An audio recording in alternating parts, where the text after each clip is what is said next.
de recevoir sur ce plateau une fille dont je suis très fan, fan de ses analyses, fan de ses prises de position. Je me suis même permis d'écrire un petit fichier. J'ai écrit que elle a des prises de position qui sont très justes, très claires comme l'eau de roche, qui sont dignes d'un orgasme matinal bien placé, comme la jouissance d'une plaidoirie bien amenée, bien travaillée. Et qu'en parallèle, elle n'oublie pas d'être belle, intelligente, sensible, véritable star de Facebook. Je me devais de t'attirer dans cette émission pour voler un moment auprès de ta douceur, jamais égalée, toujours imitée. Elle est clutch comme le tir de Ray Allen face aux Spurs en finale de NBA, aussi fiable que le shoot de Sabrina Ionescu et de Stephen Curry. J'ai l'honneur et l'immense plaisir d'accueillir pour vous aujourd'hui Sarah. Bonjour Sarah. Bonjour. Non, mais est-ce que mes parents savent qui je suis? Peut-être pas assez. Parce qu'il faut que je leur repasse ton pitch là pour qu'ils savent qui je suis. Je ne me sens pas respectée chez moi. Oh, merci vraiment pour toutes ces éloges. Ça me laisse assez pantoise, mais je reçois. Mais merci de m'accueillir, merci d'avoir pensé à moi comme invité sur ta plateforme et je suis là pour répondre à toutes tes questions. Voilà. D'accord. Déjà, je vais te demander de te présenter pour ceux qui n'ont pas l'honneur et le plaisir comme moi de te connaître.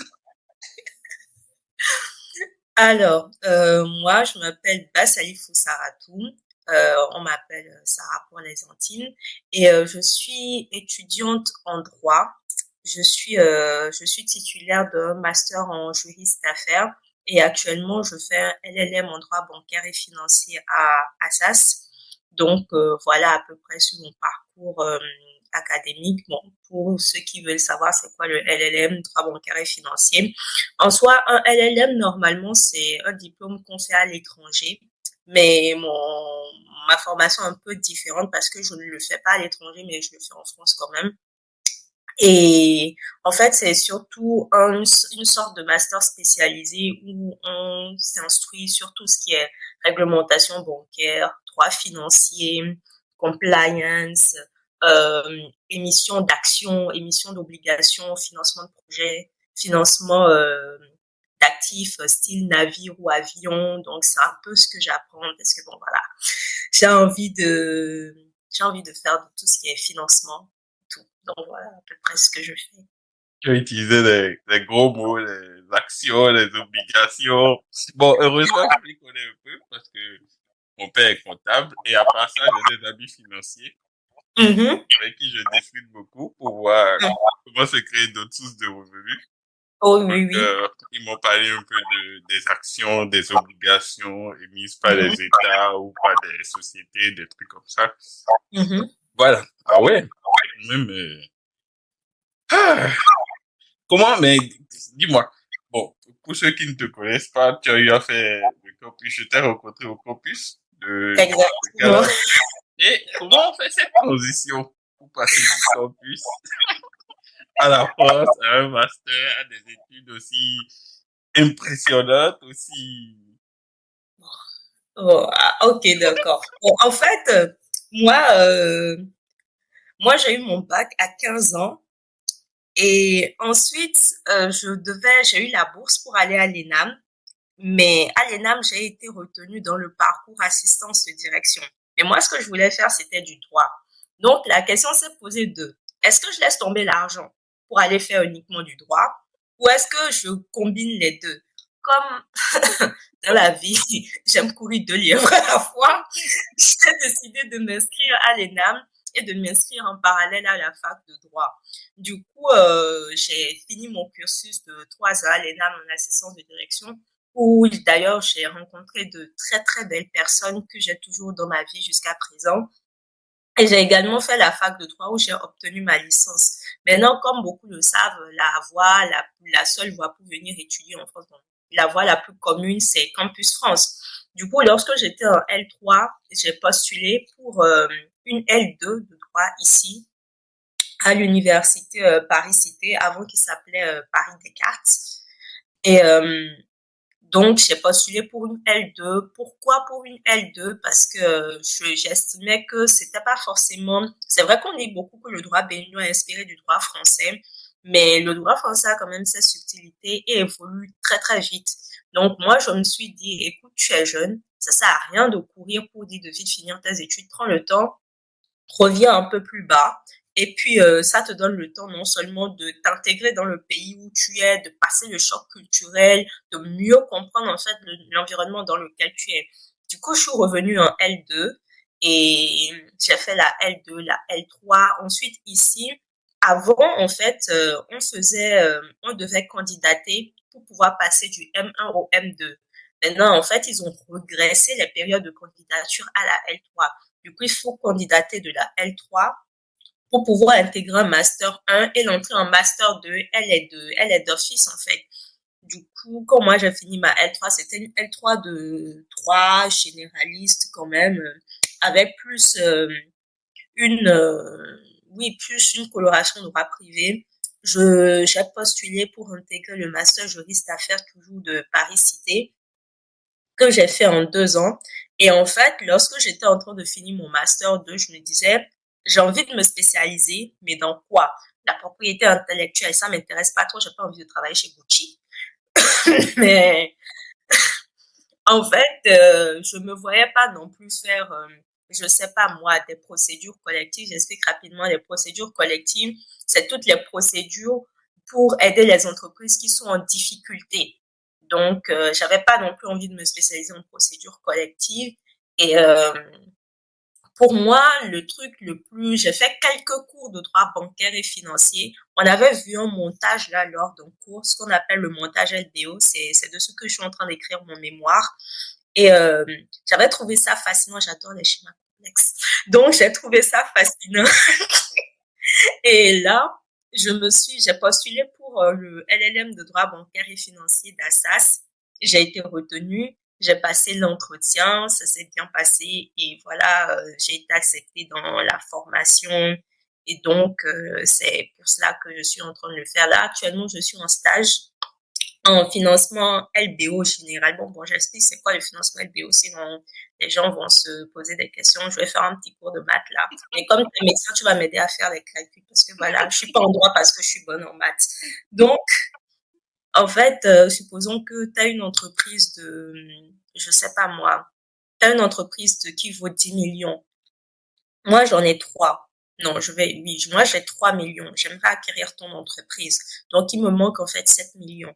Donc, du coup, je vais voir la banque, je vais lui dire, prête-moi 5 millions. Et la banque me prête 5 millions. Maintenant, disons, je vais voir un fonds de dette privée, je leur demande de me prêter 2 millions plutôt.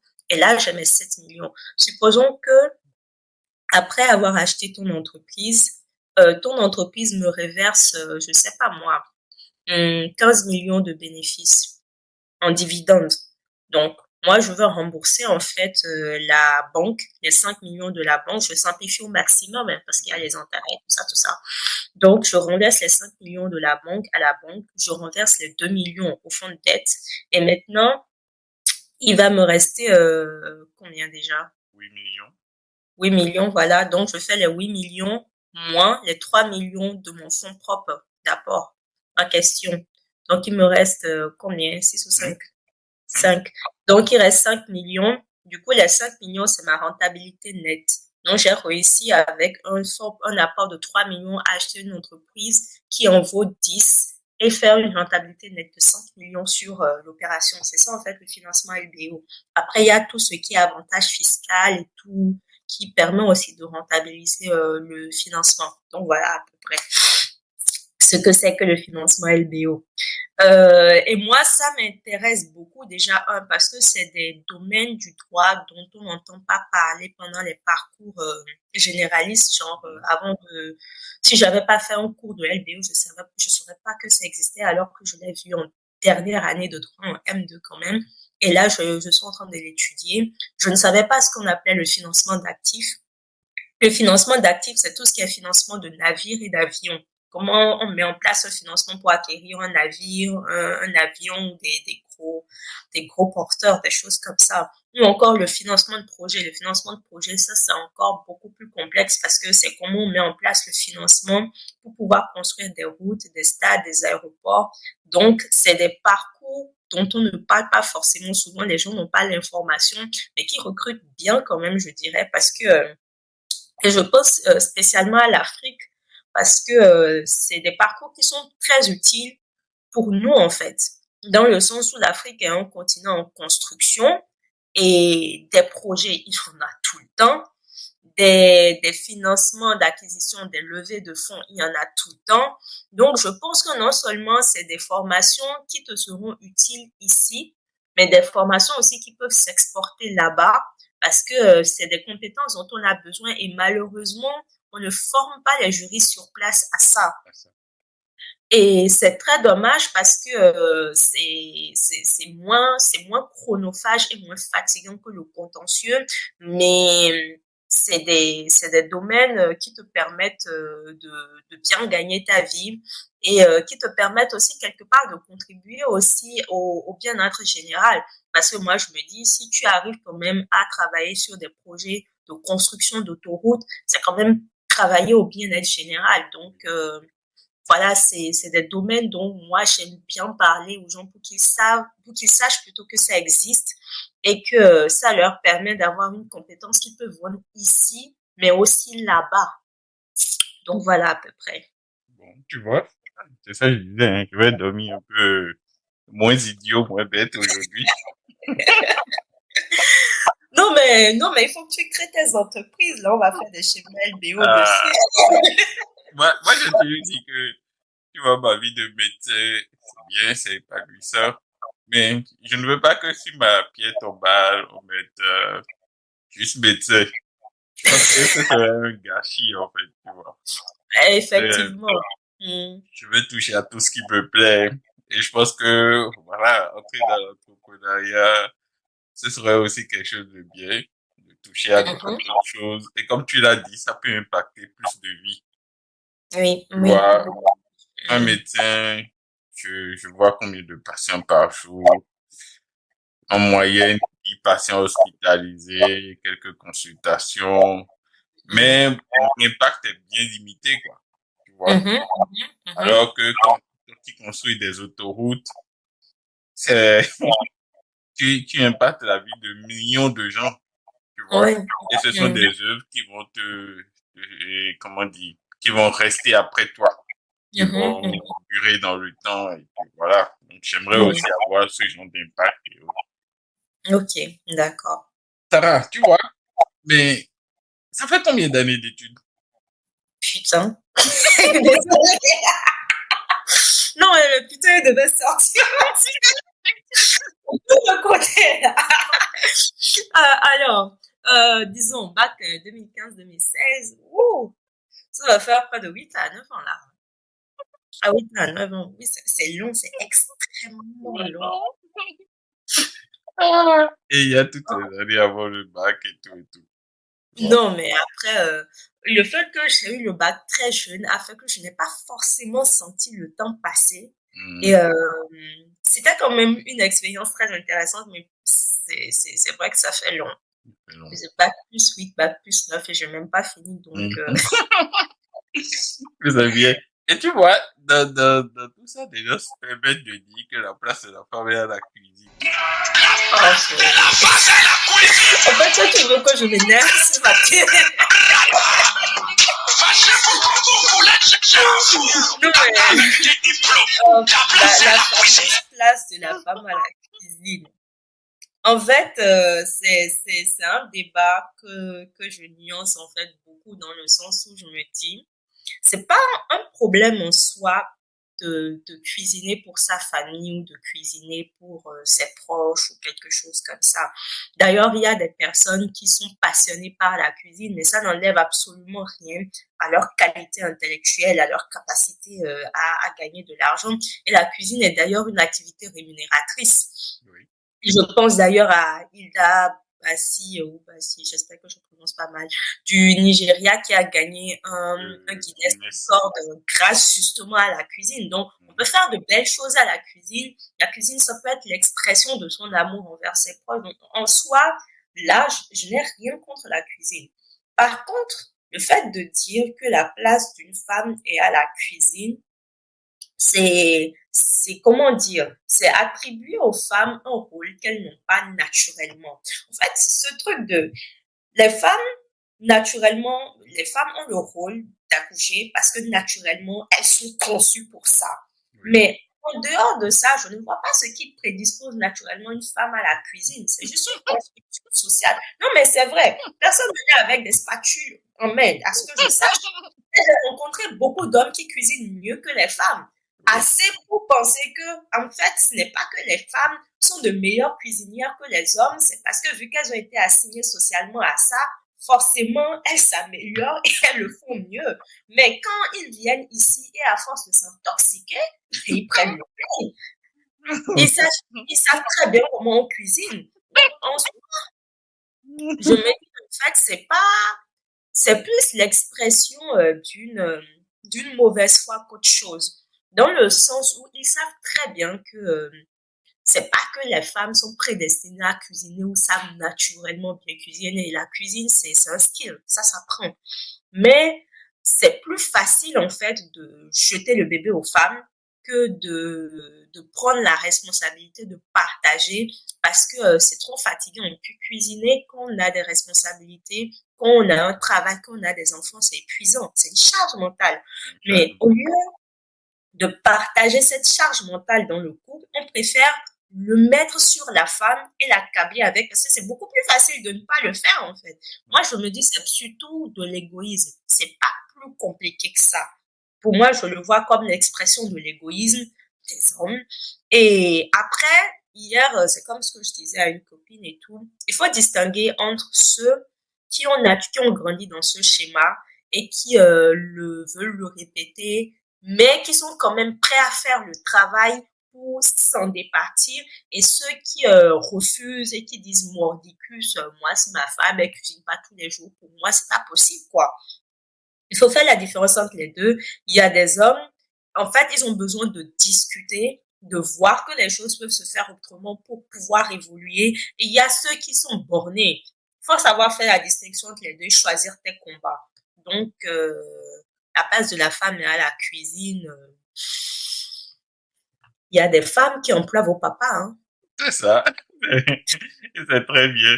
Et c'est d'autant, j'aime beaucoup ton analyse et surtout la fin parce que on est dans un monde où je ne sais pas si tu l'as remarqué ou si mon analyse est pertinente, mais j'ai l'impression que certaines personnes veulent le beurre, l'argent du beurre, le cul de la crémière, tout ce qu'ils veulent. En fait, ils veulent, c'est un monde, tu dragues une fille ou tu courtises une fille qui, tu as vu qu'elle n'a jamais eu une appétence pour la cuisine. Vous êtes Mhm. retrouvés dans des sphères intellectuelles et tout. Tu sais Mhm. que c'est ça comme ça. Elle Ouais. vibre de ce côté-là. Ça t'a Mhm. plu, tu commences par la courtiser, vous vous plaisez, la relation évolue, peut-être vous avez un mode de vie resto, sortie, tout ça. Et Mhm. subitement, au moment où vous voulez officialiser les choses, tu commences à te plaindre que elle ne prépare pas pour toi. Je dis pas qu'elle va pas peut-être une fois en passant, mais genre, en mode, vous ne vous êtes jamais connu dans ce style, Ouais, ouais. et subitement, tu veux, en plus de tout ce que tu aimes chez elle, lui Mhm. attribuer les qualités d'un autre style de femme. Mhm. Ouais. Mhm. C'est vrai que Mhm. certaines peuvent être transversales et avoir toutes ces qualités. Oui, oui. Mais je trouve que nous, en fait, en tant qu'hommes dans cette génération-là, il y en a Mhm. beaucoup aussi qui, ils sont pas clairs dans leur esprit. Ils veulent tout sur la ligne. Ok. Est-ce que c'est qu'ils sont pas clairs dans leur esprit? En fait, ils cherchent le mouton à quatre pattes, le mouton à cinq pattes, je dirais. Mais ils cherchent le mouton à cinq pattes dans le sens où ils savent que ils disent économie, c'est plus possible le modèle de la femme qui reste à la maison et qui ne ramène pas de l'argent.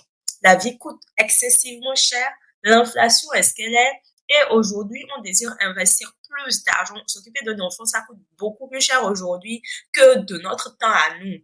Du coup, ils savent qu'avec leur salaire seul, ils peuvent pas en fait s'occuper convenablement d'une famille et tout. Donc, il faut forcément deux salaires, même si la femme ne gagne pas autant que, c'est encore un autre débat, il faudrait qu'elle ramène quelque chose et qu'elle ne soit pas une charge financière pour eux.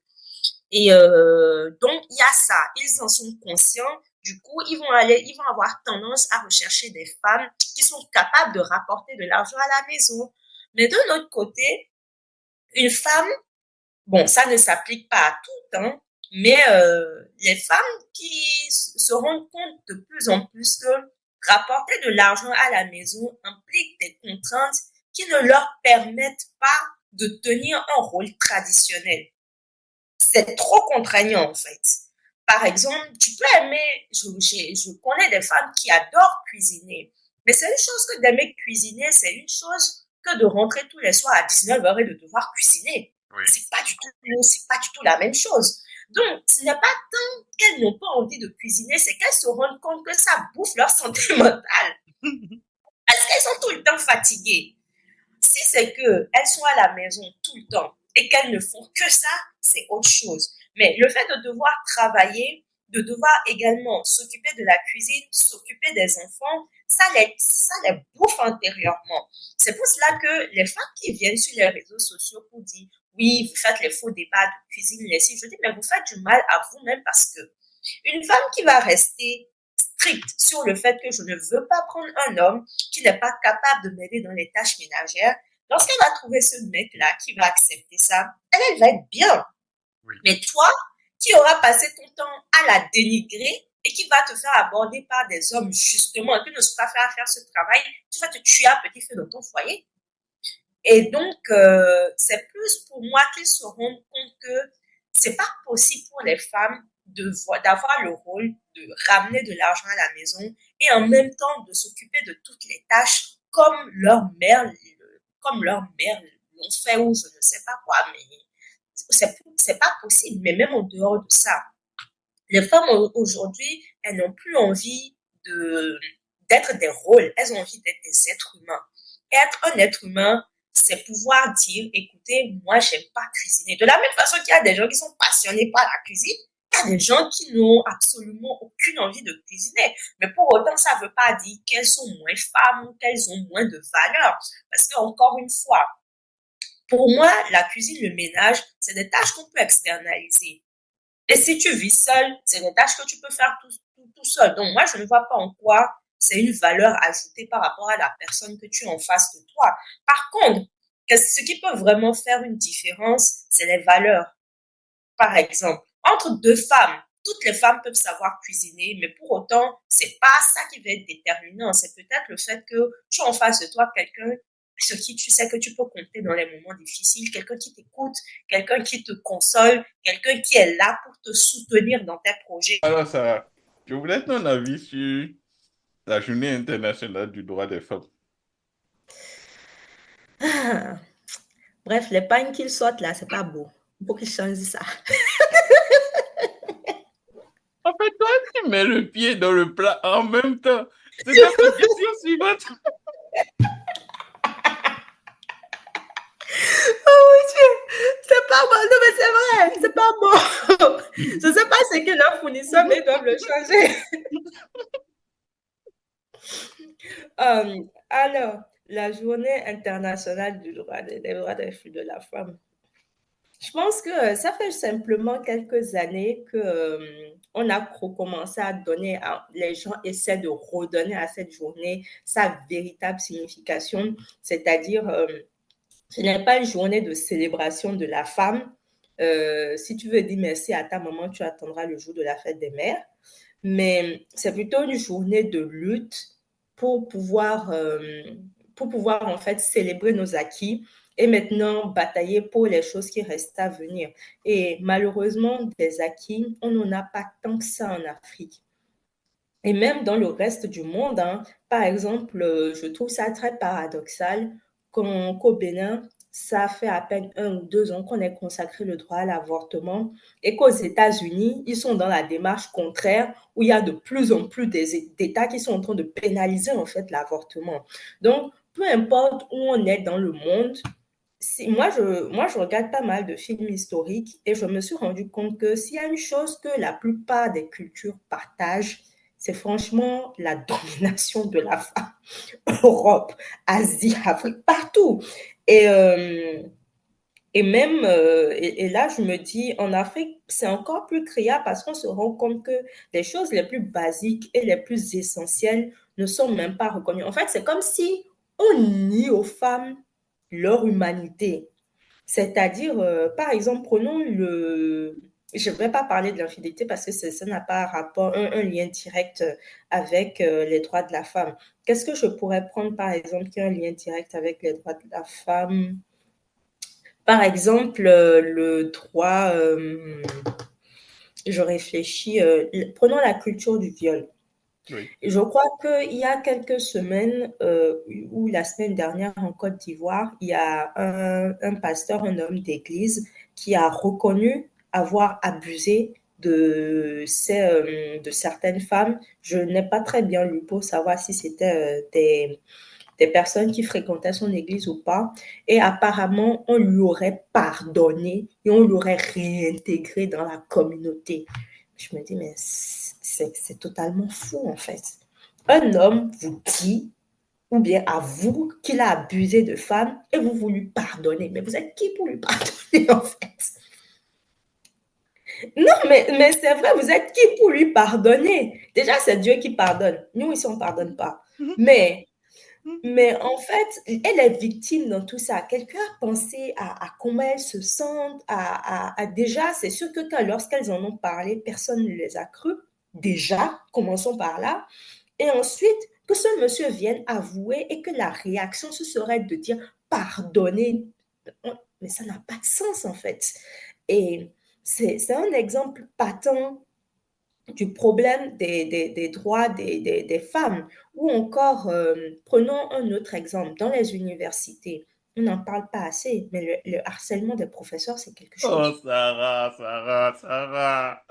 Tu vois, je profite pour te dire que est-ce que tu veux bien être encore invité sur le thème du harcèlement sexuel que je dois développer ce mois-ci également? Oui, Pourquoi pas? parce que tu Pourquoi vois, pas? c'est des sujets prégnants des Oui, femmes, des réalités que vivent nos sœurs, nos mères, nos femmes, nos épouses, nos amis, et dont on ne parle pas assez. Allez, mais je ferme la parenthèse et je te laisse continuer. Mais en fait, c'est tellement vrai dans le sens où, à l'université, moi, j'ai eu une discussion avec une autre amie à moi qui me disait que elle, le jour où elle devait aller voir son maître de mémoire, sa grande sœur lui a dit, ne porte pas de jean, mets des pailles, n'arrange pas tes cheveux, sois débraillée et tout. Et elle allait comme ça. Et elle me dit, mais ce monsieur-là a quand même trouvé le courage d'essayer de me draguer, quoi. Donc, en fait, tu te rends compte que, en plus d'être dans des pays qui n'encouragent pas forcément l'éducation des femmes, ou en fait, c'est une sorte de petite hypocrisie. Étudier, mais pas trop. C'est-à-dire qu'on est dans des pays où aujourd'hui, on voit que, bon, il faut que les femmes aillent à l'école, c'est la marche du monde, mais on va stigmatiser les femmes qui vont aller loin dans leurs études. On va Je leur n'en dire, mais disconviens pas. exactement, c'est des trucs comme ça, hein. Ah, c'est pour finir, qui va épouser une, je n'en disconviens pas. Les femmes qui vont au doctorat, là, c'est pour épouser qui? Les femmes juristes, là, c'est pour épouser qui? Les médecins, là, elles sont infidèles. Non, mais tu vois, on stigmatise. On sait qu'aujourd'hui, les femmes doivent aller à l'école, mais on stigmatise les femmes qui étudient trop. Le but, c'est qu'elles n'étudient pas trop. Et donc, il y a ça. Donc, déjà, il y a cette première contrainte où on est déjà dans des pays qui stigmatisent les femmes qui étudient longtemps. Maintenant, pour les femmes qui décident de dépasser cette stigmatisation et d'aller loin dans leurs études, elles ont encore cette barrière des professeurs qui vont chercher à les harceler. Et c'est dur en fait parce que tu te dis, mais... Et le problème, c'est qu'on est dans des pays où la parole des femmes n'est pas respectée, n'est pas valorisée. Et elles ne se sentent pas en position de forcément dire non. Parce qu'il y a des professeurs qui le font, ils savent qu'ils bénéficient d'une certaine immunité qui Oui. feront que même si elles vont se plaindre, personne ne va les croire ou personne ne va les prendre au sérieux et que forcément, elles perdront dans ce rapport de force. Donc, il y a certaines qui acceptent de le faire juste pour pouvoir avoir la paix. Il y en a d'autres qui refusent, mais qui, en contrepartie, se retrouvent à être harcelés, à être maltraités pendant leur année d'études. On leur flanque de mauvaises notes, on refuse de leur donner leur diplôme, on refuse de valider leur mémoire, on les empêche de trouver des places en thèse. Et donc, pour moi, c'est un exemple typique de ce que le droit des femmes en Afrique, mais moi je vais parler du Bénin, mais c'est problématique. En médecine, je sais que vous avez des profs Dieu, donc ça doit être encore plus compliqué chez vous. En droit aussi, mais c'est très vrai. Et bien sûr, ils ont dit qu'ils ont passé des textes de loi et tout. Ils ont certes passé des textes de loi, mais les vices demeurent, hein. On ne va Oui. pas se Moi, mentir. je Les ne me vices sens demeurent. pas légitime pour parler au nom des femmes. Moi, qui m'a jamais dragué dans le corps professoral. Mais j'ai quand même eu des amis qui, parfois, sur des posts sur les réseaux sociaux ou dans une discussion, lâchent de petites phrases et tu te rends compte que, ouh, ah, peut-être que il y a ce que nous on voit au stage quand on y va. Et il y a ce qui se passe derrière. Moi, je me rappelle aussi que parfois à une garde, j'étais, j'étais à une garde avec une collègue et j'ai eu l'impression que j'étais pas désiré dans l'endroit. Oui, parce que on était tous deux de garde, mais en mode, le supérieur qui est ici, son téléphone vibre, ma collègue, son téléphone vibre, et puis les vibrations étaient à chaque fois que quelqu'un pose son téléphone, l'autre vibre et l'autre le reprend. Et Oh mon Dieu. j'étais au milieu d'une situation où on était là. Et après, on m'envoyait chercher les résultats tout le temps. Ou machin, ou même ceux qui n'étaient pas importants, tu vois. Mhm. Et après, Mhm. les deux se sont levés, ils sont allés à la cafette de l'hôpital et tout. Et ils reviennent après, tardivement dans la nuit. Et je me dis, mais moi, je suis venu à l'hôpital pour me faire former. Si mon supérieur, regarde, il passe son temps avec la fille. Je ne sais pas quel genre Mhm. de relation il y a, tu vois, mais ce n'est clairement Mhm. pas le lieu ni le Oui, cadre pour que ça se déroule, que ce soit consenti ou exactement. pas, tu vois. Donc, Mhm. il y a de ces petites choses qui, dans ma formation, m'ont alerté. Je ne peux pas Mhm. dire que je suis un témoin oculaire d'un harcèlement sexuel, mais je ne prends Mhm. pas grand risque à dire que ça a dû exister, ça existe, et peut-être que malheureusement, ça existera encore si on ne prend pas des tests plus durs, plus chocs, et voilà. Ouais, après, moi, mon but, tu vois, en France, on dit, il y a ce qu'on appelle l'inflation législative. C'est-à-dire, dès qu'il y a un problème, on sort un test de loi. Mais c'est pas forcément sortir le test de loi qui va régler le problème dans le sens où si vous sortez d'une loi et que le policier chez qui tu vas déposer plainte refuse de prendre ta plainte en disant toi-même regarde comment tu dis que tu es habillé, c'est normal qu'on te viole. Tout simplement en fait. Et il y a une véritable culture du viol et c'est réel. Et la culture du viol, c'est de blâmer les victimes au lieu de blâmer les auteurs, de chercher à dire oui, mais si elle a été violée, c'est parce qu'elle s'habille de manière sexy. Si elle a été harcelée, et toi-même, regarde comment elle est, une belle femme comme ça, comment est-ce qu'on ne peut pas la draguer, tu vois? Hmm, Autant de choses qui font que on trouve toujours des moyens de blâmer les femmes de et blâmer les les femmes. femmes ne se sentent pas suffisamment en confiance pour pouvoir en fait dénoncer. Hmm. Parce qu'elles savent qu'on va étouffer l'affaire ou qu'on leur dira que c'est de leur faute ou je ne sais pas moi. Donc franchement, quand je pense à la journée internationale du droit des femmes, c'est pour cela que ça m'énerve le truc des pagnes là, parce que bon, écoutez, hein, si vous voulez écouter des pagnes, attendez vos mariages. Mais en soi, ou encore les gens qui disent bonne journée, bonne fête de la femme et tout. Non, non, il faut qu'on se rende compte que il y a beaucoup de choses à faire et que le monde qu'on est en train de construire et qu'on veut laisser à nos filles, il n'est pas safe en fait. Ouais, Et pas, je me demande, est-ce que les gens s'en rendent suffisamment compte? non, Tu pas vas, tu vas, suffisamment. tu vas mettre un enfant au monde, tu vas dépenser pour lui pendant des années.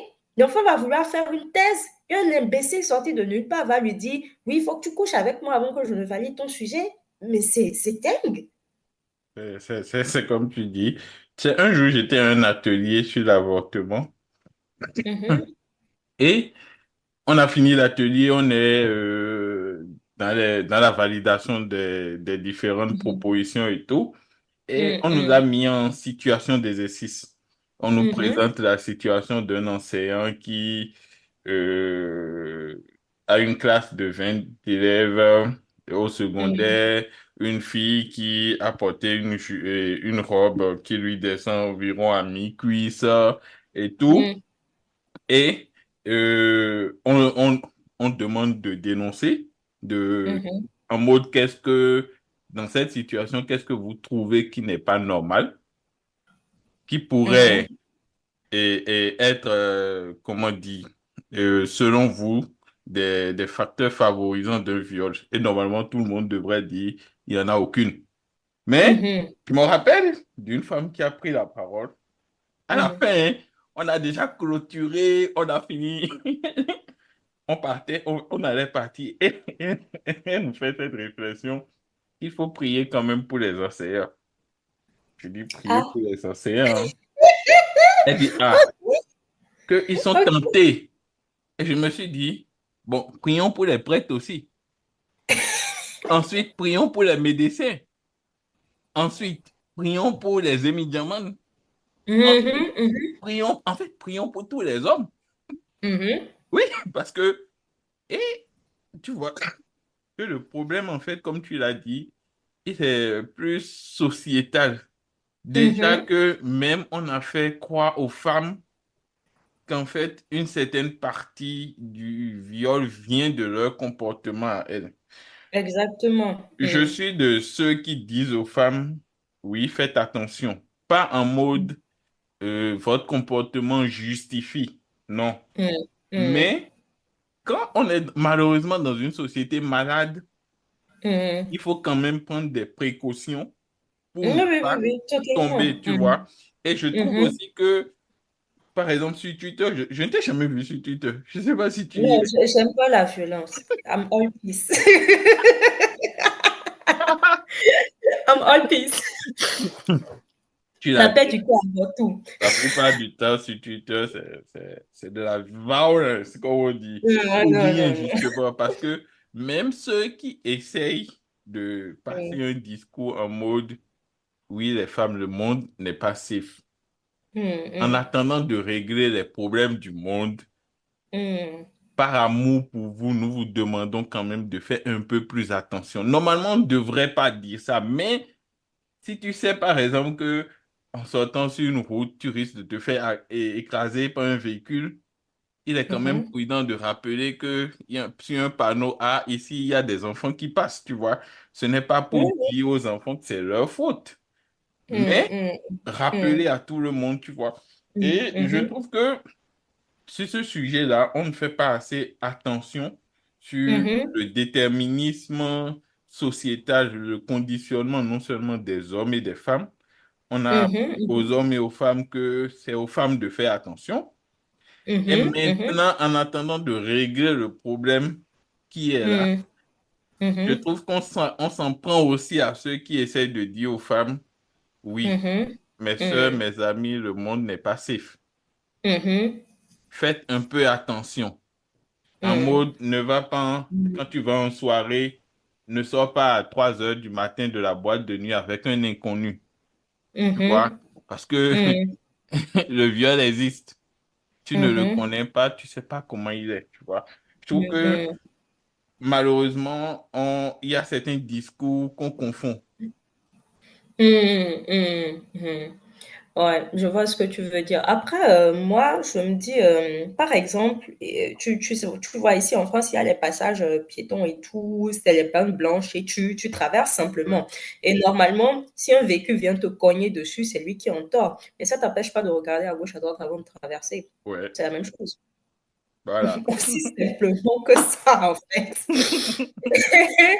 Et moi, je me dis, il faut vraiment faire la distinction entre ceux qui parlent de la culture du viol. Par exemple, moi, tes parents, si tu sors et tout, ils vont te dire, ne bois pas dans des boissons que tu laisses. Si tu laisses une boisson là, ne reviens pas pour boire la boisson.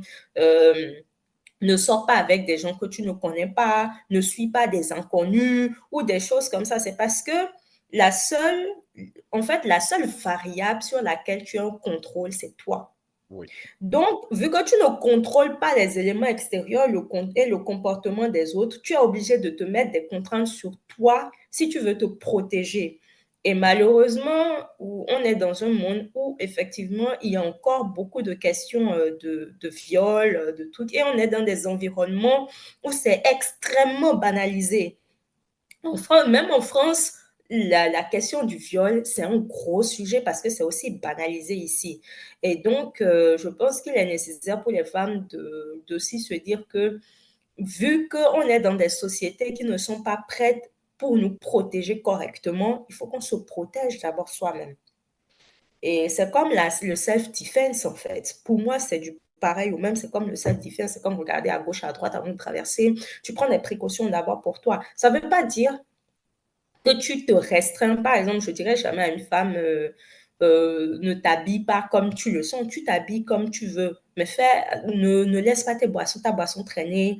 Ne rentre pas avec des gens que tu ne connais pas. Partage ta localisation. Il faut que si tu as des proches, ils savent où tu es. Des choses comme ça, en fait, des voilà. petits tips comme ça pour pouvoir quand même te protéger et tout.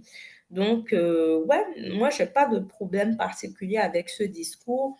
Mais bon, après, chacun ses sensibilités. C'est ça, c'est tout une question de sensibilité.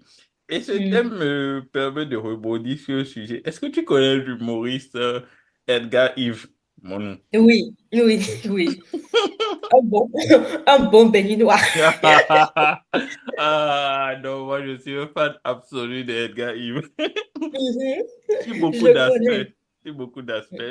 Il y a Mhm, une phrase qu'il dit que je partage beaucoup. Il dit, je vais paraphraser, je ne me mhm, sens pas de lier, de dire fidèlement, mhm, mais en substance, c'est que euh, dans ce monde, on a voulu tellement tout justifier aujourd'hui qu'on a mis les mhm, émotions en premier plan. On ne parle mhm, plus de logique. Tu mhm, vois? En fait, mhm, tu dis quelque chose, quelqu'un le ressent d'une façon mhm, et il veut mhm, justifier son ressenti. Et sur la base mhm, de son ressenti, il va tenir des actes et des propos. mhm, Il va justifier par son ressenti. Mais on ne mhm. viendra plus. Est-ce que c'est logique ce qu'il dit Ah, ou ok. ce qu'il fait? Tu Mm, vois, mm, il dit, mm, c'est comme il dit, j'ai rien contre la communauté LGBT, hein, tu vois. Et malheureusement, même, tu vois, on est obligé avant de dire certaines choses maintenant de dire, j'ai rien contre la communauté LGBT, hein. C'est de mhm, dire à quel niveau on est dans mm, cette culture de vouloir tout nous faire accepter. Par exemple, quelqu'un mm, te dit, j'ai tel comportement sexuel ou telle orientation sexuelle. Et mhm, il veut que toi, tu l'acceptes. Ou bien il te mhm, dit, moi, je me sens dauphin. Et il veut que mm. toi, tu acceptes le fait que lui se sente dauphin. J'espère qu'il s'est suivi sous l'eau, hein. Ah, bro, bro, si tu te sens dauphin, sens-toi dauphin. Mais ne me demande pas de participer à ce délire, tu vois. Et, Allez, je sens faire, elle est bonne celle-là. et je pense que c'est l'un des maux de notre société actuellement. Je pense qu'on est Mm, passé d'une extrême à une autre. Une extrême où on mm, n'écoutait mm, pas émotionnellement ce que les gens ressentent. Et on mhm, est passé à l'extrême où aujourd'hui, en fait, sur la base d'une émotion, Mhm. qui, elle, n'est pas objective, elle est subjective par définition. C'est un Mhm. ressenti personnel sur la base Mhm. de ce que tu as vécu, de tes expériences et de qui tu es, tu vois. Mhm. Aujourd'hui, je trouve que on est passé d'une extrême à une autre. Mhm. Aujourd'hui, on ne se pose plus pour avoir des débats d'idées. On a souvent des Mhm. débats d'émotions. Et Mhm. selon moi, c'est l'une des choses qui explique, par exemple, la violence qu'il y a sur Twitter. Quand quelqu'un Mhm. écrit un Mhm. tweet, on ne lit plus ce qu'il veut dire. Mhm. On lit, on l'aperçoit de notre sensibilité et pam, Mhm. on attaque, on découpe.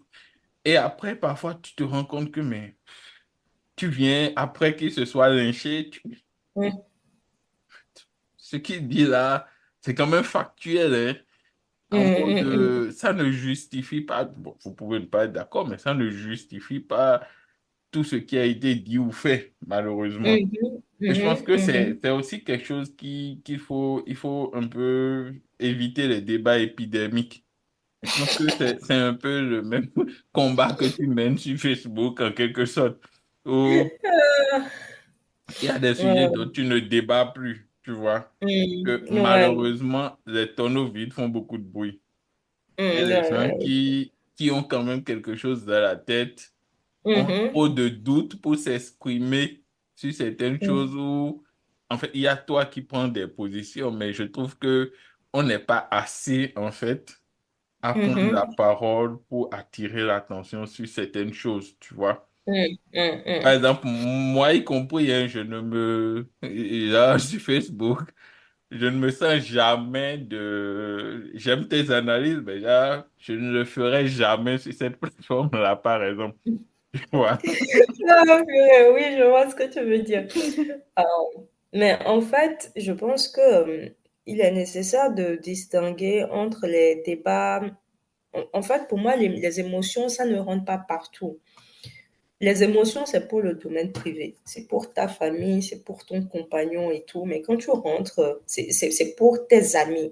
Mais quand tu rentres, en fait, dans une sphère publique, surtout sur des sujets, il faut essayer au maximum possible déjà d'accepter de recevoir des avis contraires aux tiens. Je pense que c'est la base. Il faut accepter la contradiction. Les gens ne supportent plus la contradiction aujourd'hui. Ils veulent, ils sont là pour donner leur point de vue et ils veulent qu'on les suive sur leur point de vue absolument. Et si tu n'es pas d'accord avec eux, c'est que tu es contre eux.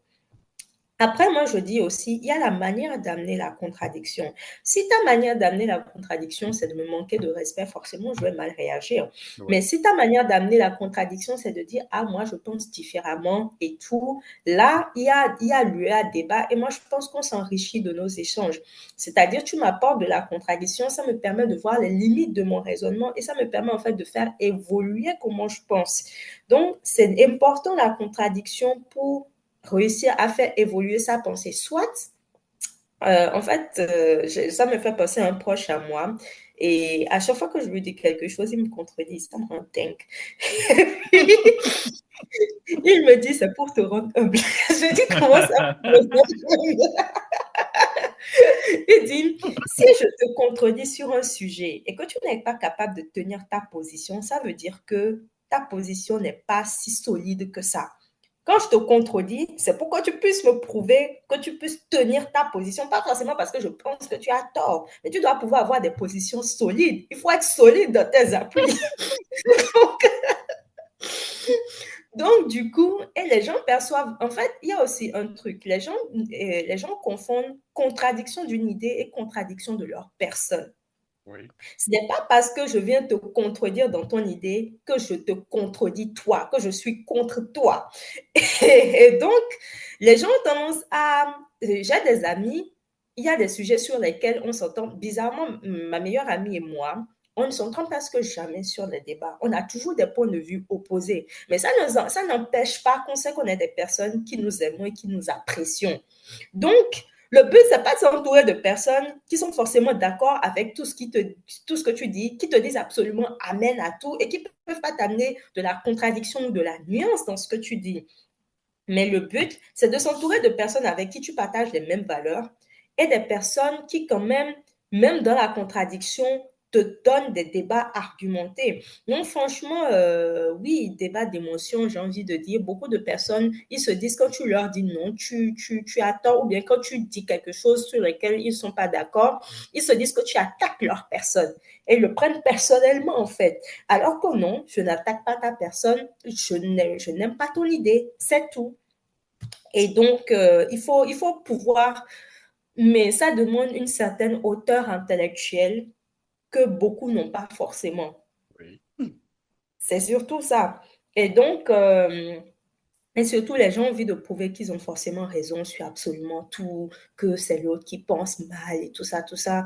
Donc, parfois, je me dis, pour avoir la paix sur les réseaux sociaux, il faut commencer à savoir choisir ses combats, à savoir choisir ses plateformes. Par exemple, Twitter, typiquement, je suis beaucoup de personnes sur Insta qui disent qu'elles ont fui Twitter parce que c'est de la violence gratuite. Genre, les gens te contredisent juste pour te contredire. Et c'est même pas qu'ils te contredisent avec des arguments, ils te contredisent et ils t'insultent. Ils sont... It's about violence. Non, mais ils t'insultent en plus. Et moi, je me dis, mais attends, personne ne me paye pour que je me fasse insulter sur les réseaux sociaux. Pourquoi je vais m'infliger ça, en fait? Il n'y a pas de raison. Et anyway, donc en plus, je sais que sur Twitter, les gens ont une certaine image des féministes. Donc, si je me présente sur ce réseau en tant que féministe, on risque de ne pas, non, on ne va pas me juger à travers ce que je dis, mais on va me juger à travers le prisme de comment ils voient les féministes. Donc, tout Oui, ce que je dis, même si ça va dans leur sens, ils vont l'interpréter autrement parce qu'ils vont se dire, de toute façon, elle est féministe.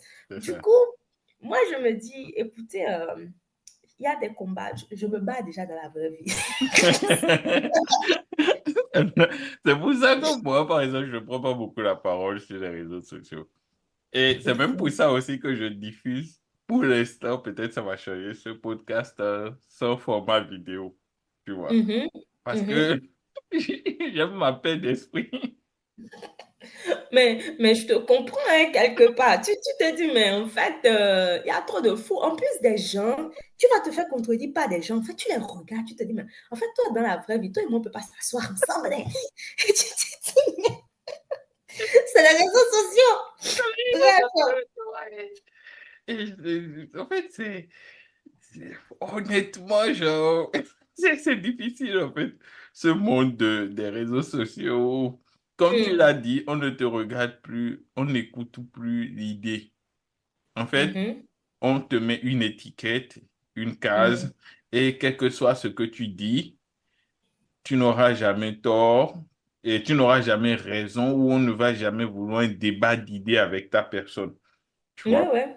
Mm, Et, et tu me fais beaucoup de passes décisives, hein, parce que ma prochaine mm. question était sur le féminisme.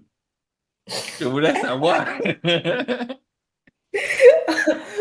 En vrai, hein, je suis un attaquant de qualité. C'est Le ça. réel ne suit pas. Ah, dis-moi seulement.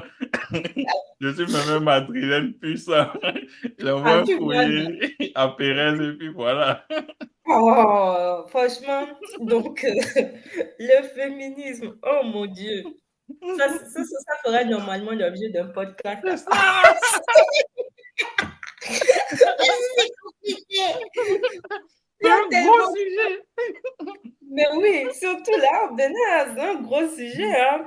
Mais je pense que je vais vraiment peut-être aborder un angle particulier sur l'engagement féministe et tout.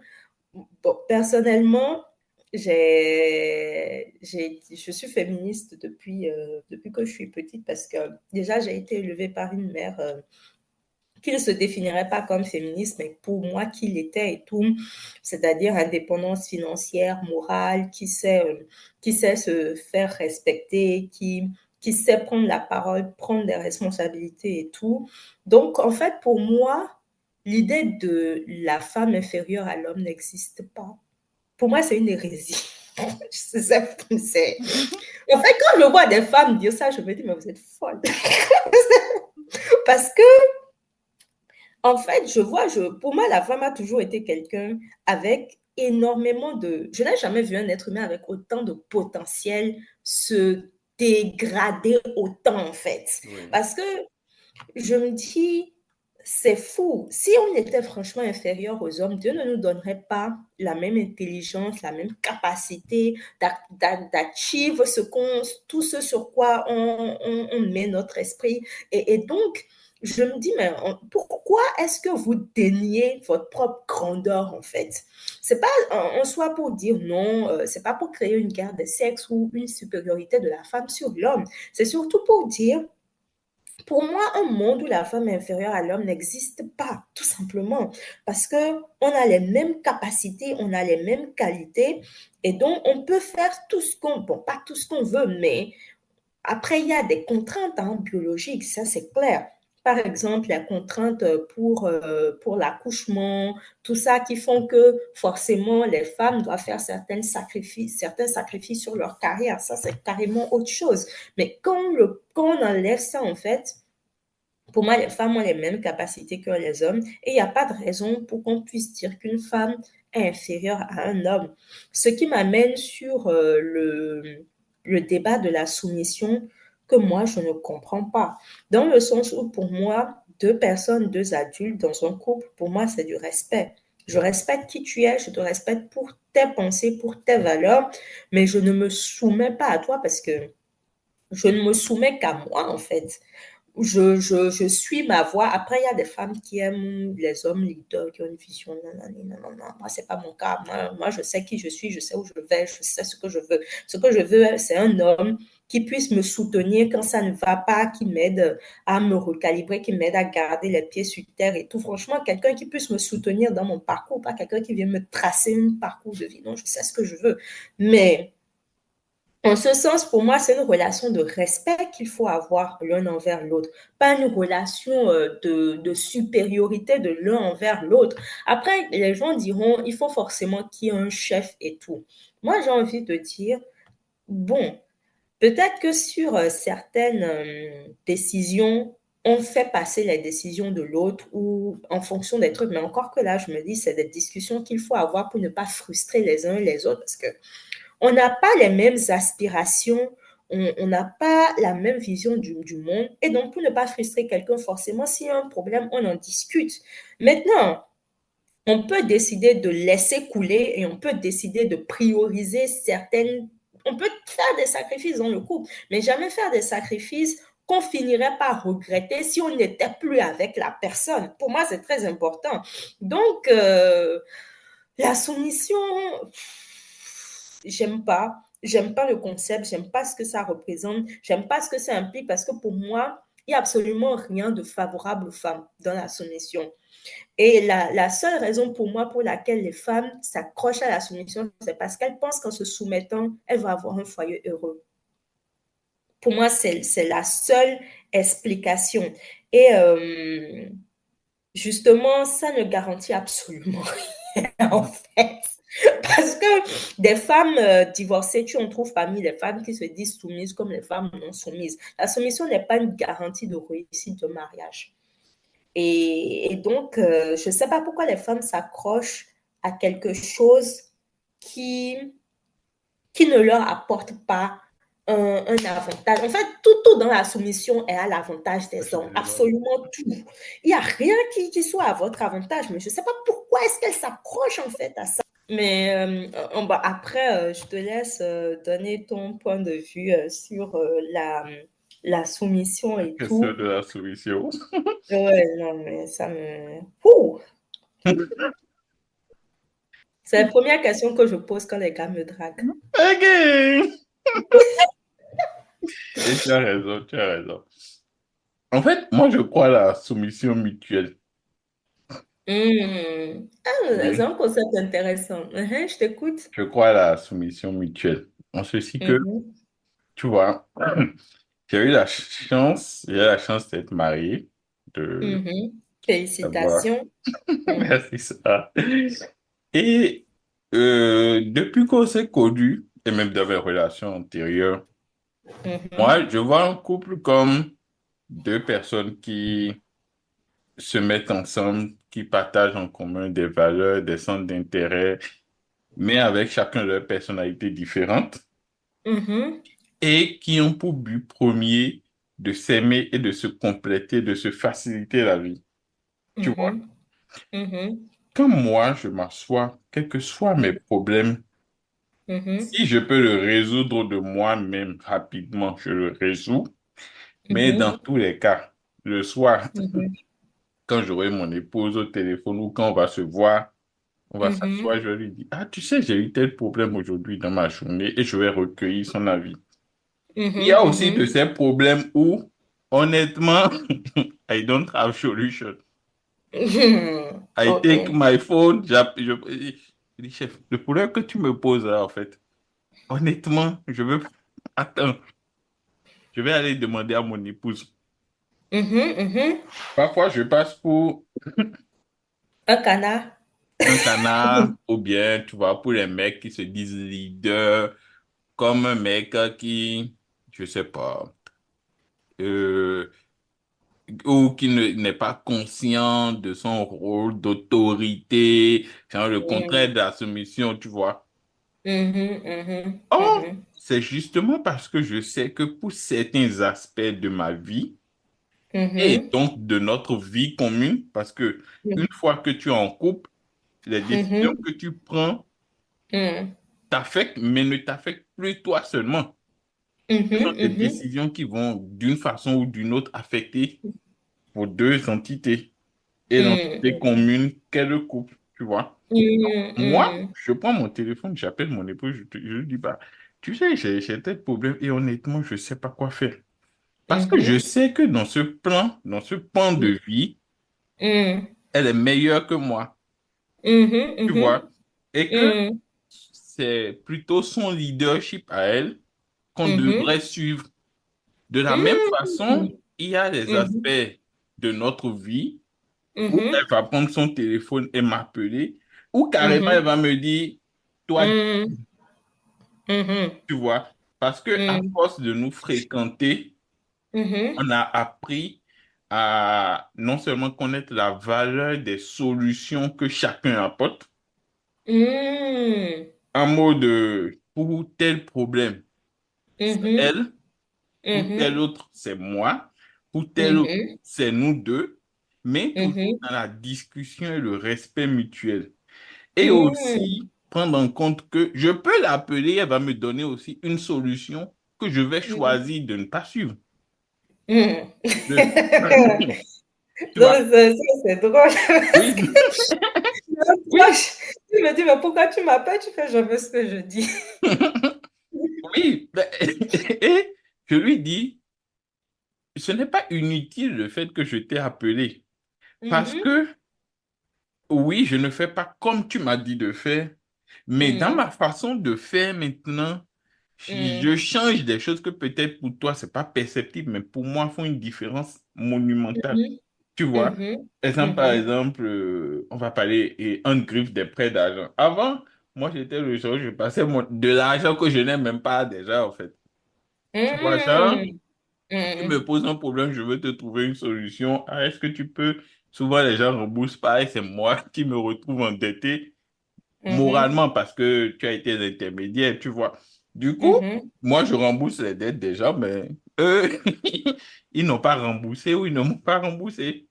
Mhm. Et par Mhm. exemple, dans mes discussions avec mon épouse et tout, Mhm. un jour, elle m'a fait asseoir, elle m'a dit, mais chef, tu vois, ton comportement là, ça ne va pas continuer ainsi. Parce Mhm. que non seulement toi-même, ça te met à mal, mais genre, nous Mhm. deux, on va former une entité, on a des projets de vie et tout ça, ça va Mhm. rejaillir sur nous. On s'est assis, Mhm. on a Mhm. défini des stratégies, un budget, un montant où, au-delà de ce montant-là, tu ne peux pas. Mhm. Et les catégories de personnes à qui tu peux envisager, par exemple, faire un prêt, tu vois, ce sont des Mhm. solutions qu'on a trouvées. Ou Mhm. c'est son leadership à elle, tu Mhm. vois. Et pour Mhm. d'autres pans de notre vie, c'est peut-être moi qui ai peut-être un peu plus d'expérience ou de clairvoyance. C'est pour ça, Mhm. moi, je Mhm. crois à la soumission mutuelle.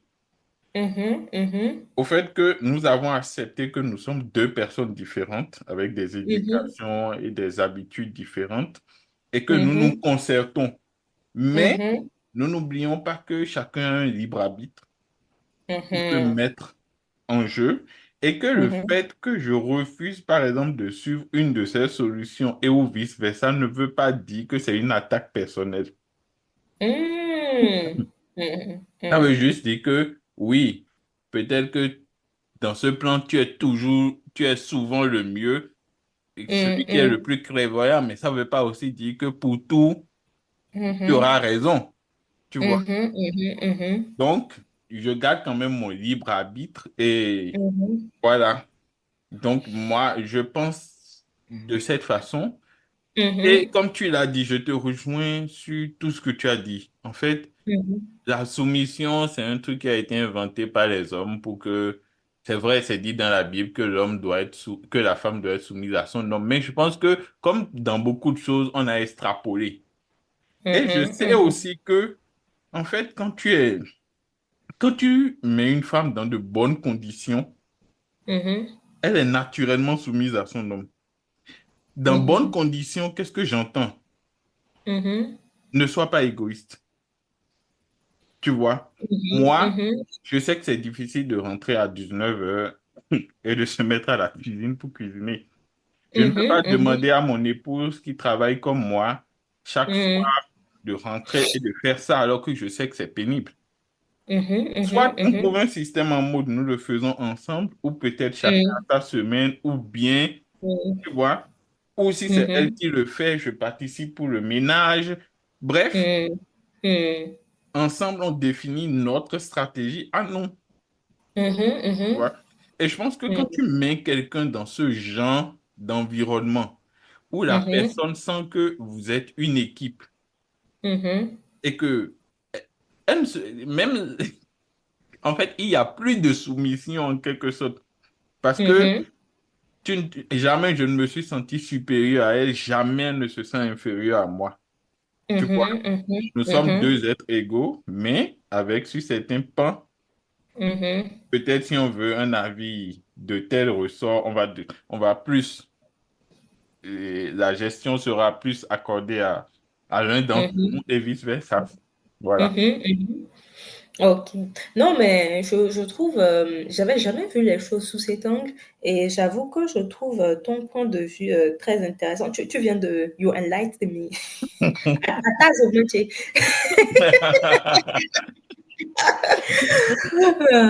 Non, mais Merci. c'est très inspirant justement parce que tu vois, limite ce truc de se dire, oui, sur certains points, c'est son leadership, sur d'autres, c'est le mien. Je pense qu'on ne pourrait pas le formaliser de manière aussi juste en fait et aussi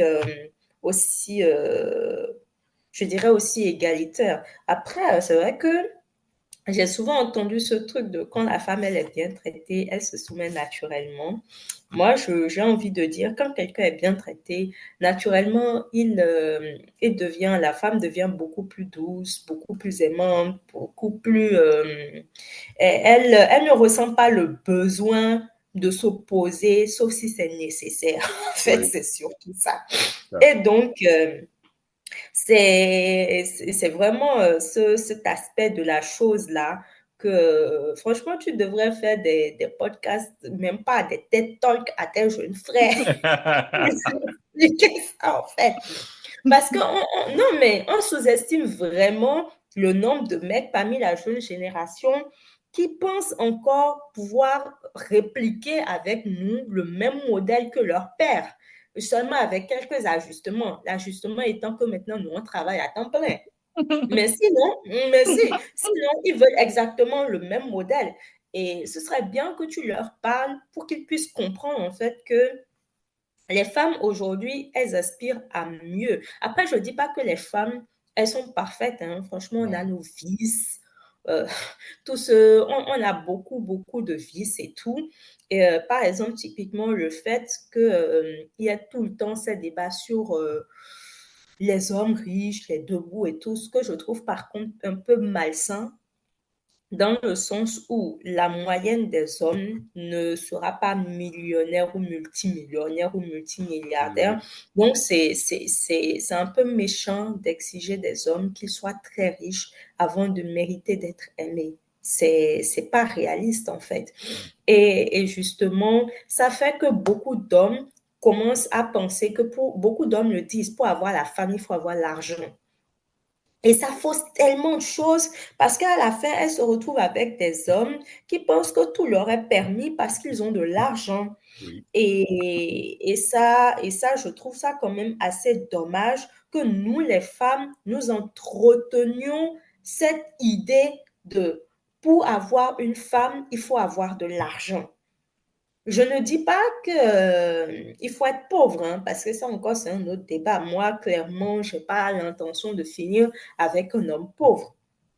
Mais ça ne me dérangerait pas de finir avec un homme qui gagne peut-être moins que moi, tant que c'est quelqu'un qui a des ambitions, qui a une vie, qui gagne bien sa vie. Parce qu'une femme qui gagne mieux que son mari, ça peut-être être une femme, je ne sais pas moi, femme d'affaires, qui arrive à se payer un salaire de 3 millions par mois, tandis que son mari, il est à 500 000 parce qu'il est salarié. Ça ne veut pas dire que le mari ne gagne pas bien sa vie. C'est juste que sa femme gagne mieux, c'est tout. Donc, autant de choses pour dire que je trouve ça quand même dommage.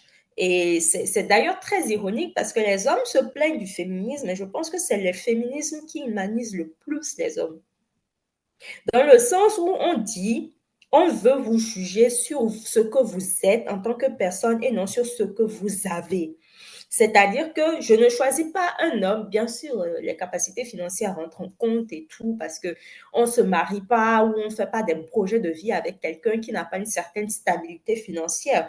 Mais entre deux hommes, je ne choisirai pas celui qui est le plus riche. Je choisirai celui qui a les meilleures valeurs, les meilleures qualités humaines.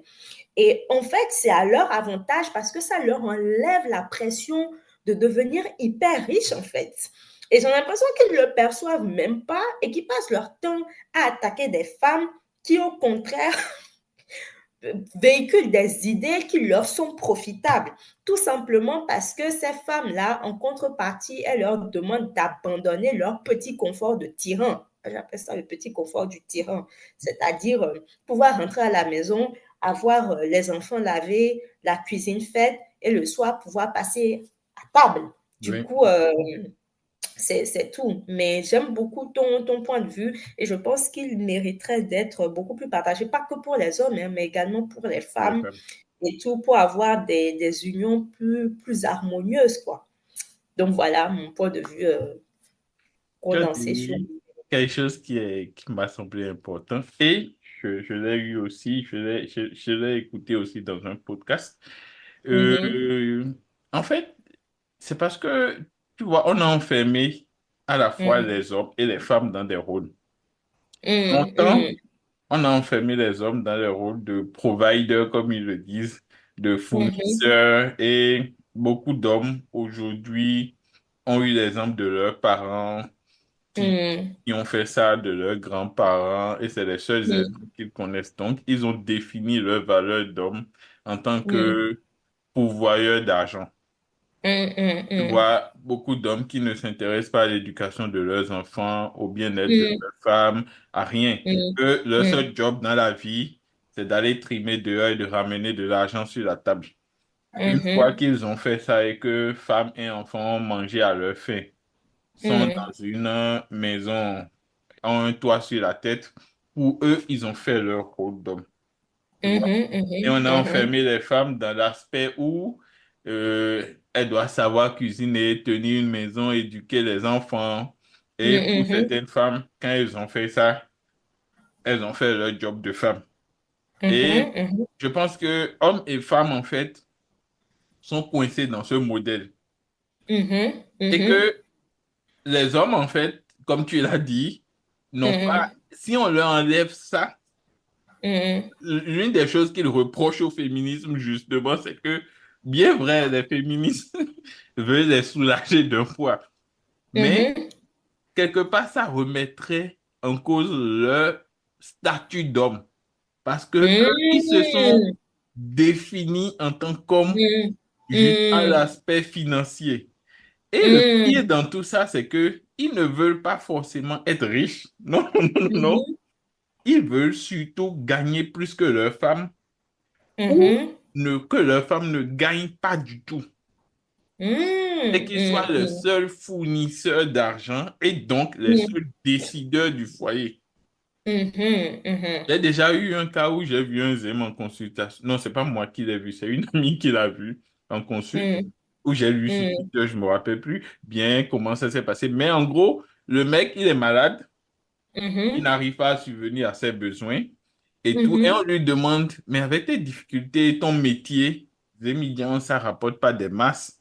Même si tu mm, conduis H24, ce que tu peux gagner à la limite, ta femme fait quoi? Elle dit qu'elle est mm, à la maison, qui lui a demandé de ne pas travailler. Pourquoi? mhm.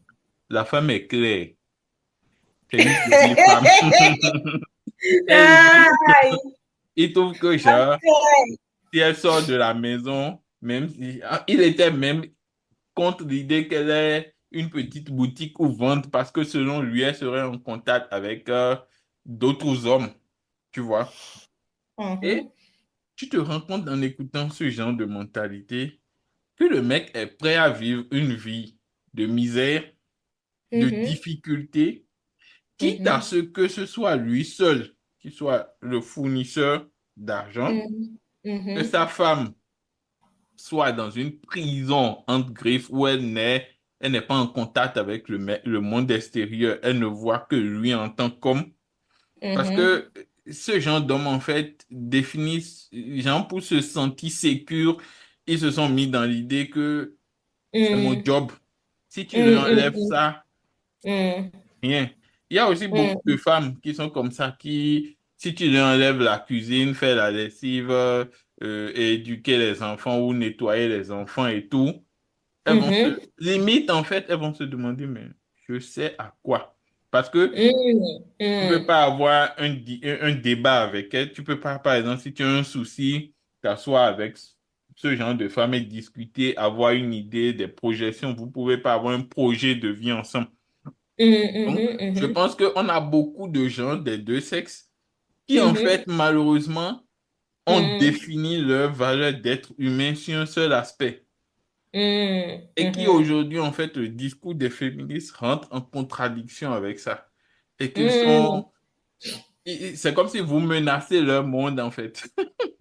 Leur existence, Après, leur le statut. déluge. Ouais, je vois ce que tu veux dire. Mais c'est très pertinent comme analyse parce que, effectivement, je n'ai jamais vraiment perçu. Bon, j'avais toujours vu ce petit truc de remettre en cause le statut d'homme, mais j'avais jamais vraiment vu que, en fait, le féminisme venait, en fait, menacer. euh, c'est vrai, les gens disent que les féministes sont là pour briser les foyers. Mais en fait, je ne voyais pas le féminisme comme quelque chose qui venait en fait remettre en question la valeur des gens en fait. Et c'est intéressant que tu le poses comme ça parce que ça explique en fait toutes les résistances que le féminisme rencontre. Parce qu'à un moment, pour moi, c'est tellement évident, genre le progrès, que je ne comprends pas en fait. Surtout quand c'est les femmes quand il y a des sujets de cuisine, quand c'est les femmes qui viennent dire ça, je dis, mais je ne comprends pas pourquoi vous vous accrochez à ça, en fait. Je ne comprends pas.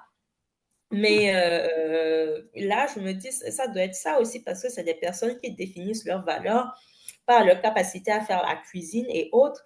Et donc, si on leur enlève ça, elles se disent, oui, qu'est-ce que j'ai à apporter d'autre, quoi.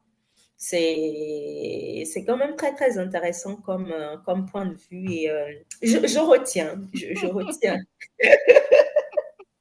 je retiens. Bon, après, c'est comme les féministes aussi qui ne se définissent que par le féminisme. Hein. Oui, malheureusement, il y a ce genre de féministes aussi qui, Oui. tu vois, il y a aussi ce genre de féministes qui sont Mm, dans une... C'est vrai que dans tous les combats, il y a les personnes modérées et il y a les mm, extrémistes. mm, Malheureusement aussi, l'une des choses qui dessert les féministes, selon moi, et je peux me tromper, c'est que on est dans une génération où peut-être pas la majorité, mais beaucoup d'hommes aussi ont compris la nécessité mhm, de voir la femme en tant qu'être humain.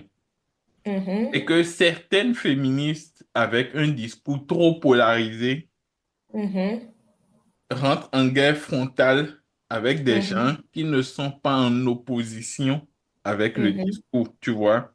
Comme tu l'as dit, il y a des hommes qui ont juste besoin qu'on leur ouvre les yeux. Il y a des gens qui ont mhm, déjà ouvert les yeux et qui posent déjà des actes. mhm, Malheureusement, mhm, en fait, dans ce combat féministe, en fait, mhm, il y a beaucoup de mhm, femmes qui ne font plus une guerre d'idées pour faire avancer le statut de la femme et acquérir mhm, de nouveaux droits. Il y a beaucoup de femmes aussi qui font un combat contre les hommes, en fait. mhm, On est là, en fait, j'ai lu typiquement, comment dire, qu'on veuille mettre à bas le patriarcat et tout ça libre, parce que d'une certaine façon, dans le patriarcat, il y a beaucoup d'avantages liés aux hommes, tu vois. mhm, Mais qu'on s'attaque frontalement aux hommes, en leur déniant même leur rôle de celui qui produit en griffe les spermatozoïdes pour la conception, tu vois. Je trouve que parfois on va trop loin mhm, dans les, dans ce combat féministe, que certaines personnes se trompent aussi de combat et attaquent des hommes qui ne sont plus à convaincre, mais ont déjà compris. Genre, on met tout le monde dans le même bateau, on jette mhm, le bébé avec l'eau du bain, et puis finalement, tu as des gens qui ont compris la nécessité, mais qui ne se mhm, lèveront jamais pour poser des actes ou des discours parce que malheureusement, mhm, ils, eux aussi se sont sentis visés ou attaqués ou agressés par mhm, des revendications mal placées mhm, qu'on attribue au féminisme. mhm. Après, tu vois, c'est bien que tu l'as rappelé que dans tout mouvement, il y a de tout, il y a des modérés, il y a des extrémistes. Et après, il faut le dire aussi, en Afrique, on est très vite qualifié d'extrémisme, même pour des choses de base. Oui, Mais le truc aussi, c'est que moi, je le dis, pour moi, le féminisme, c'est comme la religion. Toutes les religions, tout le monde a tué au nom d'une religion et tout, mais pour oui, autant, les gens sont quand même des pratiquants de cette religion, que ce soit l'islam comme le christianisme. Donc, pour moi, quand on veut adhérer à un mouvement, on adhère au mouvement parce que ça correspond à nos valeurs et non pas parce que il y a des personnes qui font des choses qui ne nous plaisent pas. Donc, pour moi, le fait qu'il y a des féministes qui, en griffe, font des revendications mal placées ne devrait pas empêcher les gens quand même d'adhérer au mouvement oui, parce que ils pensent que ça correspond en fait à leurs valeurs. Mais après, moi, je pense que dans tout débat, il faut apporter de la nuance. Moi, je n'aime pas les extrêmes. Ah, moi, certaines personnes peuvent me qualifier de féministe extrémiste parce que c'est vrai que sur certaines questions, j'ai des positions radicales, mais je suis toujours prêt à écouter l'autre. Dans ce qu'il apporte comme idée, je suis vraiment dans un processus de discussion et tout, sauf pour les bornés, parce qu'il y en a, c'est vraiment des oui, tarés. c'est bien. Mais ensuite, moi, je me dis, c'est peut-être ça qui manque à certaines, le fait de pouvoir accepter qu'on apporte des nuances à leur discours, ou même si elles sont sur leur position, le fait d'accepter que les autres pensent les choses différemment et pouvoir ouvrir un débat en ce sens-là. Moi, je prends un exemple typique, je vais peut-être me faire lyncher sur cette question. La question si ta femme supposons que tu veux avoir des rapports sexuels avec ta femme et que ta femme te dit non premièrement et que tu insistes et qu'elle te dit oui, c'est du viol. Moi, j'ai une position plus nuancée sur la question. J'ai une position plus nuancée sur la question parce que pour moi, euh, ça risque déjà le viol, c'est quelque chose qui est très difficile à qualifier parce que Et tous les viols ne sont pas des viols avec déchirure d'habits, des viols violents ou des trucs qui se sont faits avec des inconnus. Beaucoup de viols adviennent avec des proches, des personnes qu'on connaît. Donc la question de la qualification du consentement, elle est très délicate en fait. Du coup, je pense il faut faire attention à ne pas à ne pas rendre encore plus délicat la question du consentement. Or, dans le cadre de vie d'un couple, moi, je suppose que le désir ne se crée pas de la même manière. Par exemple, quand ton compagnon t'approche là, juste comme ça, et qu'il te dit j'ai envie, sur le coup, tu peux ne pas avoir envie et lui dire non. Mais est-ce que pour autant, ça devrait empêcher ton compagnon d'essayer de te convaincre? Parce que pour moi, c'est comme un argumentaire, hein. Oui, Tu viens avec ton projet, premièrement, je te dis non, mais si maintenant, à force de caresses et tout, tu suscites le désir en moi et que je te dis oui, est-ce que pour autant c'est un viol? Est-ce que le fait que je te dise non, encore je parle dans le cadre d'un couple, hein, est-ce que oui, le fait que je te dise non devrait t'empêcher de quand même essayer de me convaincre? Donc moi, j'ai une position beaucoup plus nuancée sur la question parce que je me dis, les choses ne sont pas aussi noires et blancs qu'on voudrait le faire croire en oui. fait. Et je rebondis sur un autre débat, le débat de l'avortement. Certes, c'est à la femme d'avoir le dernier mot, mais n'oubliez pas que c'est pas votre enfant seul. C'est également l'enfant de ce monsieur. Et donc, même si c'est votre corps et que c'est à vous de prendre la décision finale, comme tu l'as dit, le leadership sur la question de l'avortement, c'est la femme qui a le leadership, mais ça ne devrait pas l'empêcher de prendre en fait l'avis de son compagnon. Et il y a des hommes qui peuvent te dire, moi, je veux qu'on le garde. Et c'est quelque chose qui doit pouvoir peser dans la balance. Oui. Et je pense qu'une décision d'avortement, c'est une décision qui, idéalement, doit être prise ensemble parce que les conséquences physiques et émotionnelles sont lourdes pour le couple. Et donc, c'est bien quand c'est quelque chose que vous vivez ensemble et une épreuve dans laquelle vous pouvez vous accompagner. Donc, le fait de dire que le consentement de l'homme, pas le consentement, je dirais le fait de dire que il faut prendre l'avis de l'homme et que cet avis doit peser dans la balance ne remet pas en cause le fait que c'est la femme qui doit prendre la décision finale. Donc, tu vois, c'est autant de nuances qu'il faut savoir apporter au débat parce qu'il faut prendre en compte le fait que vous êtes aussi, le but, c'est de créer des rapports humains beaucoup plus égalitaires et beaucoup plus, comment dire, beaucoup plus satisfaisant pour les deux parties, en fait. Le Oui. but, c'est pas de créer une relation uniquement satisfaisante pour l'homme ou uniquement satisfaisante pour la femme. C'est qu'en fin de compte, chacun y trouve son compte. Donc, il faut quand même pouvoir nuancer la question parce que les choses ne sont pas aussi claires et tout. Donc, moi, j'ai un petit problème qu'on dit systématiquement qu'une femme qui a dit non premièrement et qui dit oui après, c'est du viol. Moi, ça me dérange un peu parce que ça nie le fait que les gens peuvent changer d'avis. Les gens ont le droit de changer d'avis. C'est Il ne ça. faut pas le leur nier. Et deux, la question de l'avortement, les hommes ont le droit de donner leur avis parce que c'est aussi leur enfant. C'est pas C'est que ça. ton enfant. Et, mais ça ne te dénie pas le droit de prendre la décision finale, mais tu peux pas le nier son droit de paternité, en fait. C'est ça. Parce Donc, pour moi, que c'est autant de nuances qu'il faut savoir apporter à ce genre de débat. débat. Donc, voilà. Tu vois, Sarah, raison pour laquelle je t'inviterai pour des sujets, des sujets. Non, sérieusement, parce que c'est important de le savoir. Mmh, Que oui, la décision finale pour l'avortement revient à la femme.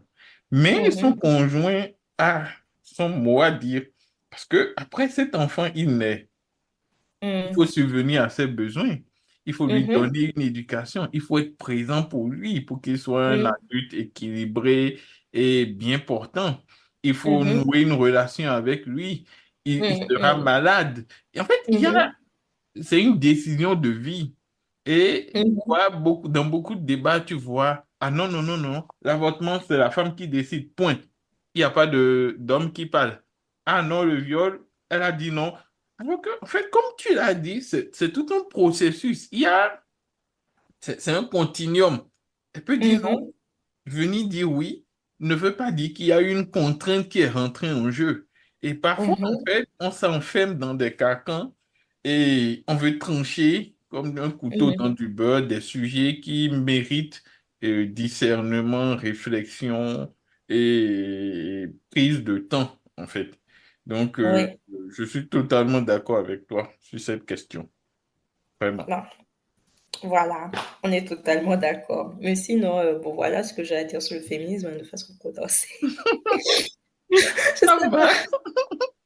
Sarah, on est presque à Mhm, la fin de cette session, mais j'ai un mhm, dernier exercice à faire avec toi. J'ai mhm. quelques questions à te poser. Normalement, Ok. j'aurais dû le faire au début, mais on était tellement bon, Pas de c'est souci. pas grave. Je voulais te Mhm, poser quelques questions mhm. et essayer d'avoir tes réponses en 1 minute. Donc, on doit Ok. faire la liste de toutes les questions en 1 minute. Oula, ok, d'accord, c'est parti. C'est parti.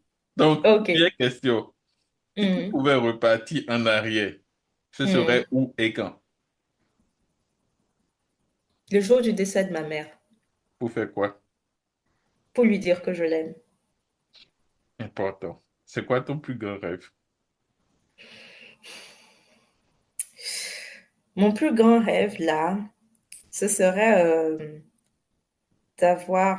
de devenir avocate et de bâtir un empire. Bon, pas un empire, mais de bâtir quelque chose qui survivra après moi dans le droit. D'accord. C'est quoi ta plus grande réussite? Ma plus grande réussite, je, waouh, c'est, c'est réussir à avancer, à me relever malgré les épreuves que j'ai vécues. Ma plus grande réussite, c'est mon histoire de vie, en fait. C'est surtout ça. Et mes D'accord. profs, c'est ça, en fait. C'est quoi ton plus grand défaut? Je suis égoïste. Mais en fait, je suis pas égoïste, je suis égocentrique. Il a, il en faut un peu quand même Non, dans mais ce monde. franchement, c'est parfois un peu poussé. Donc, je suis égocentrique, c'est mon plus grand défaut. Voilà. Si tu pouvais changer une seule chose dans le monde, ce serait quoi? Franchement, la paix. La Il y paix. a trop de foyers de tension, oui, la paix. Mm. D'accord. Très bien. Mm. Donc voilà, c'était les quelques questions que j'avais à te poser. Mm. Ok, J'aime beaucoup tes questions et tes réponses. Euh, d'accord. Mais franchement, ça m'a fait hyper plaisir que tu me reçoives et qu'on puisse discuter au plaisir et tout. Ça va être hyper long, mais, ça m'a quand même vraiment fait plaisir de discuter avec toi et d'échanger sur tous ces sujets-là. Donc voilà, c'est au plaisir, c'est quand tu veux. Et il faudrait qu'on se voie, oui, d'ailleurs. si. Donc, Voilà.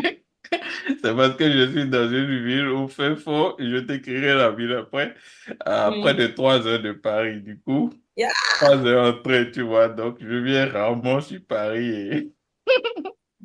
Non, écoute, hein, mais on le fait et puis il faudrait qu'on aille se poser dans un café pour faire ce que les Français aiment faire, critiquer. Vas-y. Bon. Ok, En tout d'accord, cas, merci. j'ai beaucoup aimé ce moment passé avec toi. C'est, Merci. franchement, si c'est pas une limite de temps, je ne devrais pas arrêter. Mais bon, toutes les bonnes choses ont une fin. Et comme tu as promis revenir sur la chaîne, ce serait avec plaisir. Quand tu seras Mhm. libre, on se refera des programmes pour discuter des sujets importants. Il n'y a pas de souci. Donc, Mais toi aussi, j'aimerais aussi bien te recevoir, hein, parce que j'aimerais bien faire, je suis en train de travailler sur un projet de podcast et je t'expliquerai après le concept, mais j'aimerais vraiment te recevoir et tout. Pour une fois, c'est moi qui vais poser les questions. Et moi, je suis dure. pas de souci. Le plaisir sera pour moi. D'accord. Mais merci encore de m'avoir reçu. Merci beaucoup, Sarah, et bonne fin de week-end, bon dimanche. Merci. Au revoir. Au revoir, merci beaucoup. Merci.